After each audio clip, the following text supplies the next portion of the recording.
seperti mana kita tahu ya Ziana ya, tahun baru Cina bakal menjelang dan pastinya kita akan ketika ini akan membincangkan mengenai keadaan terkini mengenai aliran trafik di lebuh raya utama, dan mungkin saya boleh kongsikan sedikit laporan mengenai aliran trafik di beberapa lebuh raya utama dikatakan lancar dan terkawal menjelang sambutan tahun baru Cina esok. Dan Jurucakap Plus Malaysia Berhad berkata setakat 11.35 pagi tadi aliran trafik menuju utara dan selatan negara dilaporkan lancar, berikutan orang ramai mengambil peluang pulang ke kampung halaman masing-masing bermula Jumaat lepas. Dan sementara itu Jurucakap Lembaga Lebuh Raya Malaysia LLM berkata aliran trafik di Lebuh Raya Pantai Timur, LPT1, LPT2, Plaza Tol Sungai Besi dan Plaza Tol Skuda juga lancar di kedua-dua arah. Baiklah, kita nak bawakan lebih lagi perbincangan berkaitan dengan pengurusan trafik, aliran trafik dan sebagainya. Kita nak melihat dari sudut inisiatif Plus dalam pengurusan trafik. Kita terus saja bersama-sama Encik Muhammad Yusof Abdul Aziz yang merupakan Ketua Kecemerlangan Operasi Plus di talian sekarang ini. Assalamualaikum Cik Yusof. Waalaikumsalam warahmatullahi. Ya, baik, seperti yang dilaporkan aliran trafik keseluruhannya kebanyakan bergerak lancar hari ini. Cuma kita nak tanyalah dengan lebih terperinci dengan Cik Yusof, bagaimana keadaan trafik ketika ini? Baik, terima kasih kepada bernama kerana menjemput saya dan memberi ruang kepada saya untuk berkongsi sedikit mengenai keadaan trafik dan juga inisiatif yang akan diambil ataupun telah diambil oleh Plus sendiri bagi menangani keadaan trafik sepanjang musim perayaan. Memangnya musim perayaan ini sinonim sangatlah dengan kesesakan jalan raya atau lebuh raya. Jadi saya kongsikan dulu sedikitlah data trafik yang telah berlepas keluar daripada ibu negara utara dan ke selatan dari hari Jumaat yang lepas lagi. Jumaat yang baru-baru ini trafik telah mencecah ke 1.62 juta yang berada di atas lebuh raya, dan diikuti pada Sabtu kurang 1.5 juta, dan semalam hari Ahad trafik turun sikit kepada 1.3 juta yang berada di atas lebuh raya sebab untuk menyambut perayaan Tahun Baru Cina sepanjang musim perayaan ini. Jadi pada hari ini saya sendiri pun berada di lokasi, saya berada di kawasan selatan Tanah Air untuk mengawasi dan memantau trafik, dan alhamdulillah keadaan trafik lancar, tidak ada sesakan di kawasan di sebelah sini. Saya juga mendapat berlaku sebarang kesesakan ke arah utara juga pada kawasan kota. Cumanya saya menjangkakan keadaan trafik petang ini mungkin akan berlaku juga peningkatan sedikit untuk overshoot trafik, di mana kita tahu ramai akan datang untuk menyambut tahun baru Cina makan besar pada malam ini. Jadi saya jangkakan mereka yang berada di dekatan dan dalam perjalanan yang lebih kurang 2 jam serempat contoh petang ini akan mula bergerak untuk bersama ke masing-masing akan besar. Jadi mungkin akan adalah sedikit sesakan sepanjang kawasan-kawasan tertentu.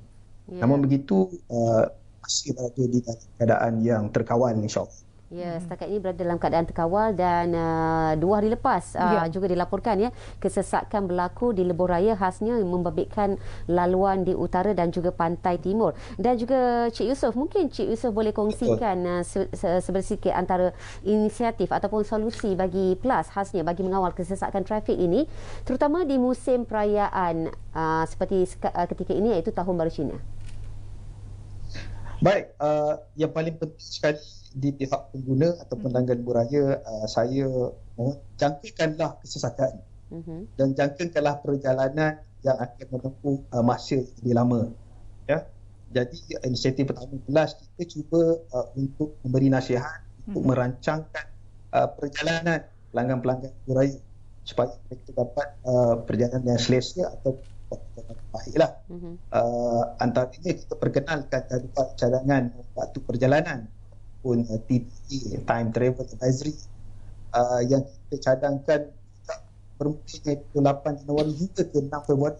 Kita cadangkan pada pelanggan lebuh raya supaya mengikut masa-masa tertentu untuk mereka pulang ataupun keluar daripada ibu kota ke destinasi masing-masing lah. Sangat simple sebenarnya.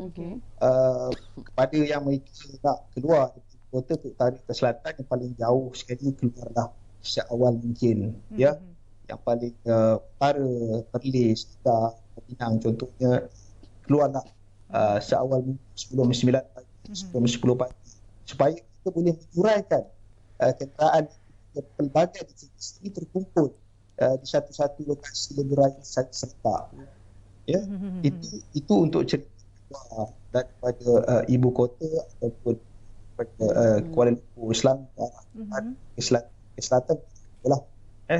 So itu adalah cadangan jadual perjalanan yang kita cadangkan. Betul. Pada berdekatan sedikit, contohnya Perak, Seremban, Melaka, boleh lambat sedikit, lewat sedikit. Mungkin selepas waktu keluar kawasan yang berdekatan. Dan pulang ke Kuala Lumpur, yang ini sebenarnya sedang kita kaji, yang sedang kita pantau.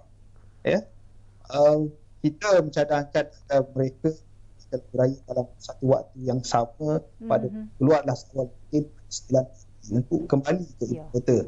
Sebab pada pengalaman itu menjadi trend sebenarnya, pattern kita bercuti.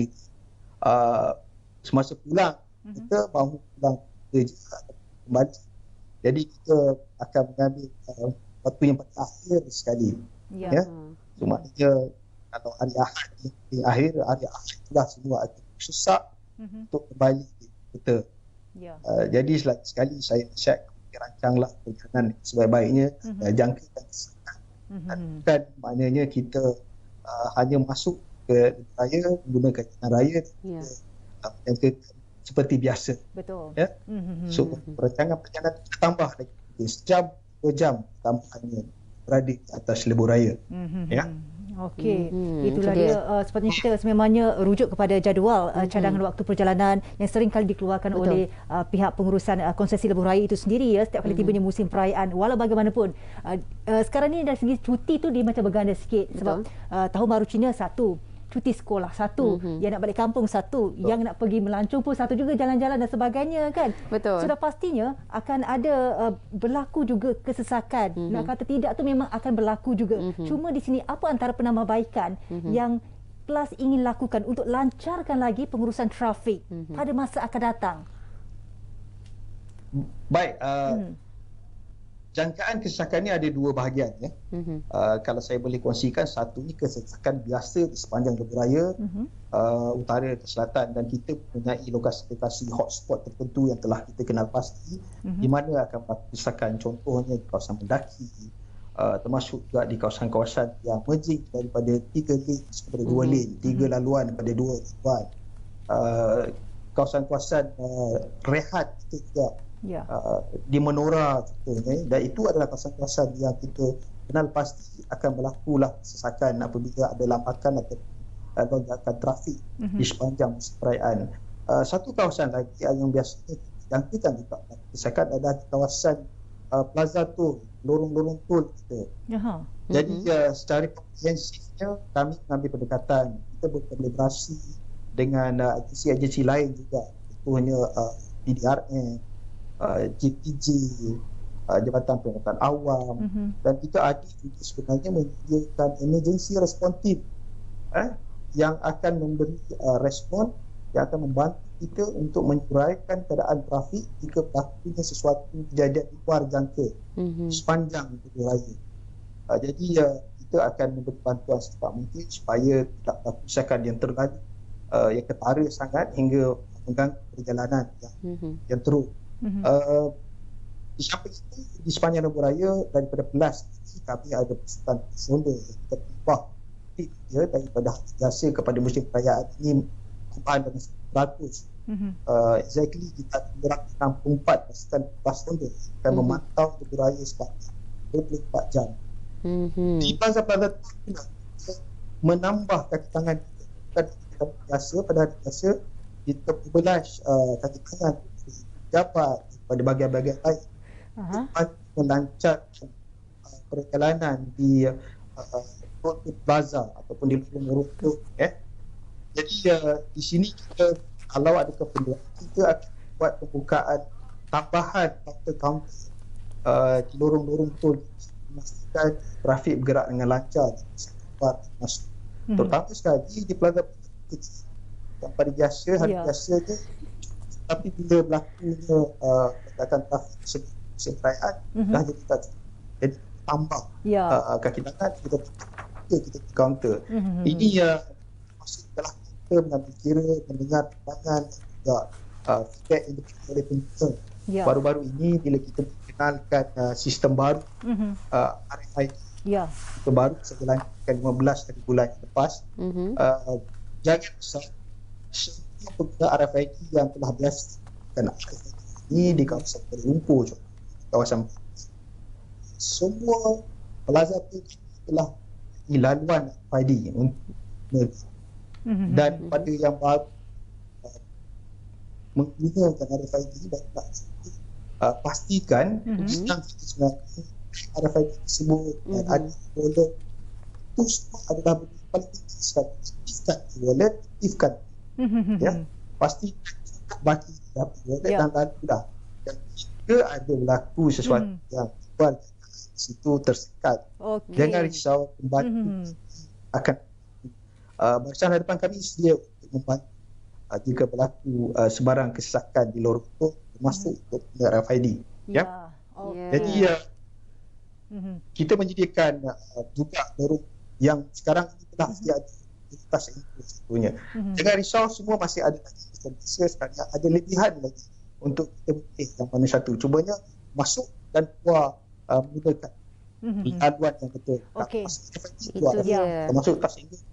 Baik, itu dia. Terima kasih Encik Yusof kerana bersama-sama kami memberi penerangan. Tenggelam timbul sedikit di situ ya. Tapi itu antara inisiatif lah yang dilakukan oleh pihak PLAS sendiri untuk memastikan kelancaran bagi trafik. Pengurusan trafik sangat penting. Apatah lagi dengan musim perayaan dan sebagainya kan. Meskipun ianya tidak selalu berlaku, tetapi waktu kemuncaknya berlaku ia menimbulkan orang kata apa, ketidakselesaan kepada para pengguna lebuh raya khasnya.